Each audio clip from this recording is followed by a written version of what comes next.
Shalom, మీకు ఉదయకాల శుభములు. అనుదిన వాక్య ధ్యానం డైలీ బ్రెత్కు మీకు స్వాగతం. Praise the lord.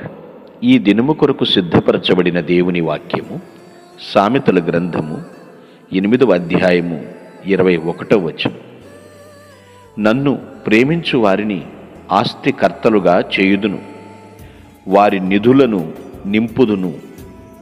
ప్రభునందు ప్రియులారా, ముందుగా మీకు హృదయపూర్వక వందనములు తెలియజేస్తూ ఉన్నాను.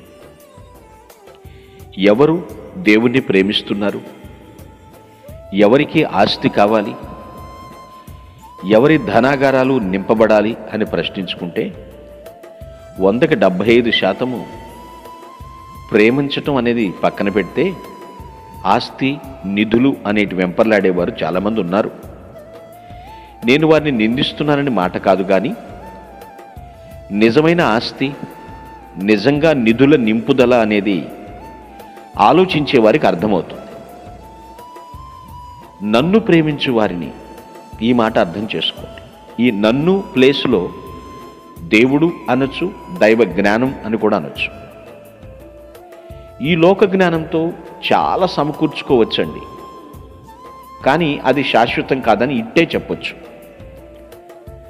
దైవ జ్ఞానం కోసం వెంపర్లాడాలి, దాని మీద పట్టు సంపాదించాలి. ఎందుకంటే దైవ జ్ఞానం మన అనుదిన జీవితంలో చాలా అవసరం. దైవ జ్ఞానానికి జీవితంలో మనం చాలా ప్రాధాన్యతనివ్వాలి. మన ప్రవర్తన ఎలా ఉండాలి అనే విషయానికి దైవ జ్ఞానానికి సన్నిహిత సంబంధం ఉంది. మనల్ని ప్రేమించే వారిని మనం ప్రేమిస్తే పెద్ద విషయమేం కాదంటారు కదా. ఎందుకు కాదు? మనల్ని ప్రేమించే వారి దగ్గరికి మనం వెళుతూ ఉంటాం. ప్రభువు మనల్ని ప్రేమించాడు కాబట్టి మన దగ్గరికి వచ్చాడు. ఆయన మన స్థానంలో ప్రాణమిచ్చాడు, మన కొరకు మరణించాడు.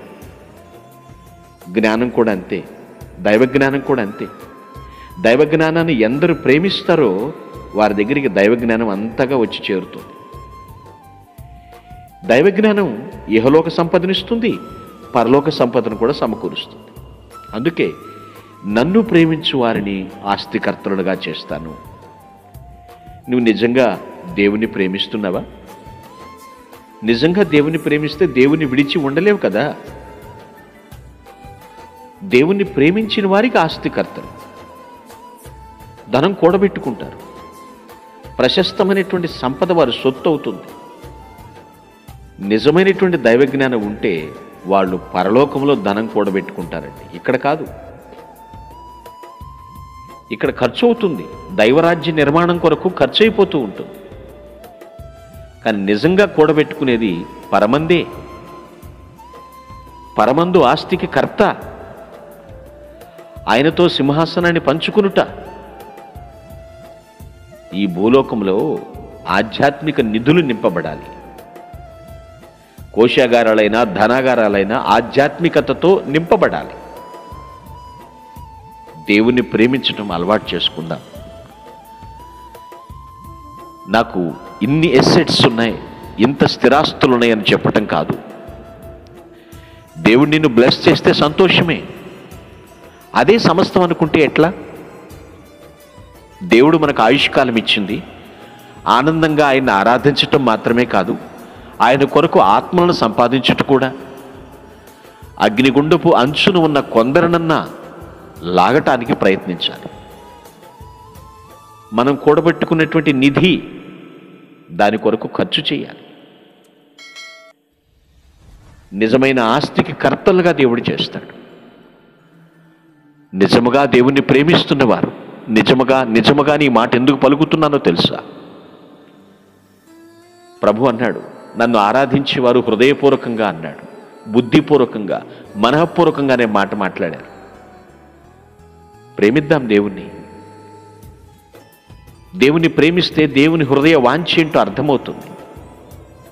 వారు ఆస్తిక కర్తలవుతారు, పరలోక వారసులవుతారు. ఆయన ఇష్టాయిష్టాలు భూమి మీద మనం నెరవేర్చాలి. దైవరాజ్య నిర్మాణానికి పాటుపడాలి. స్వార్థంతో నిండిపోతే స్వాస్థ్యం ఏం చేసుకుంటారండి? స్వార్థపూరితమైనటువంటి జీవితాలతో చూసి ఏమాత్రం సంతోషం లేదు సార్వభౌమునికి. కాబట్టి దేవా, నేను నిన్ను ప్రేమిస్తాను, పరలోక స్వాస్థ్యం నాకు అనుగ్రహించు అని అడుగుదాం.